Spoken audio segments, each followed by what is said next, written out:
How's it going? Welcome to Change is Good. My name is Brian. As you can see, we have another $1,000 bag of quarters to go through. I'm going to cut it open, make a nice shiny pile. I'll be back in a moment. There it is, the pile of 4,000 quarters. We're going to be looking for silver, West Points, proofs, foreign coins, varieties, NIFCs, mint errors, anything worth more than a quarter. I'll be back at the end of the hunt with a recap of the finds. All right, the bag is complete. Let me tell you, it was a good bag. Here's what we found that does not require a scope. First up, we have a 1943 San Francisco silver quarter. Next up is a 1961 Denver silver quarter.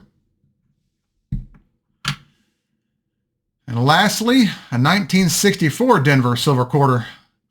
There are 3 silver quarters in this bag. That's a record for me. Before this, it was only 2. We also had some West Point quarters. Here's a 2019.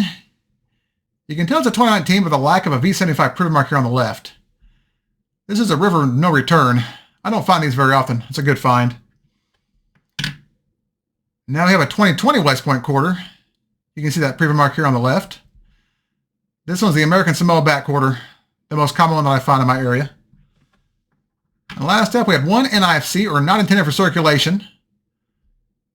A 2019 Lowell, Massachusetts, San Francisco quarter. All right, now let's go to some finds under the scope. First up is a 2022 P Wilma Mankiller quarter. If you look here at the corner of George's mouth, you can see a die chip. This has 2 different nicknames, either the Drooling George error or the Cold Sore error. On the reverse, you can see a die chip here in the back of Wilma's hair. I call this the gum in the hair error. With both die chips, this coin is probably worth between $3 to $5 on eBay. With only one die chip, probably $1 to $2.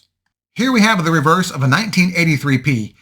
If you look here below the eagle's beak, you can see a die clash right here. This is known as the Spitting Eagle error, or the FS 901 in the Cherry Picker's Guide. A coin in this condition would probably sell for between $3 and $5 on eBay. In higher grades, they can be worth hundreds of dollars. Here's the reverse of a 2015 P Homestead, Nebraska quarter. Here below the bucket, you can see a die chip right in this area. This is nicknamed the Leaky Bucket. These typically sell for between $3 and $5 on eBay. In the higher progressions, this is a lower progression, probably worth between $1 and $2. Now let's do a variety. Last up is the reverse of a 2013 Mount Rushmore, South Dakota quarter. If you look here at the bridge of the nose, you can see a doubled area right here. That's pretty obvious. This is one of many varieties you can find on Variety Vista or WexelsW.com. These typically sell for between $2 and $3 on eBay. All right, let's do a recap of the hunt. This was the second bag of the year, and we've already got 3 silvers on the board, all in one bag. You can't complain about that. So we can estimate that the silver quarters are worth around $5 a piece, and the West Point quarter is worth around $10 a piece. So in total, that's around $35 in value, just from $1.25. And as always, thank you all so much for watching. If you enjoy this content, y'all know the routine. Hit that thumbs up and subscribe to the channel. It doesn't cost you a single silver quarter. And if you have any feedback or questions about any of these finds, feel free to leave me a comment and I'll get back with you as soon as I can. Thanks again, and remember, every coin is a story, and some of those stories are record-breaking. I'll see y'all next time.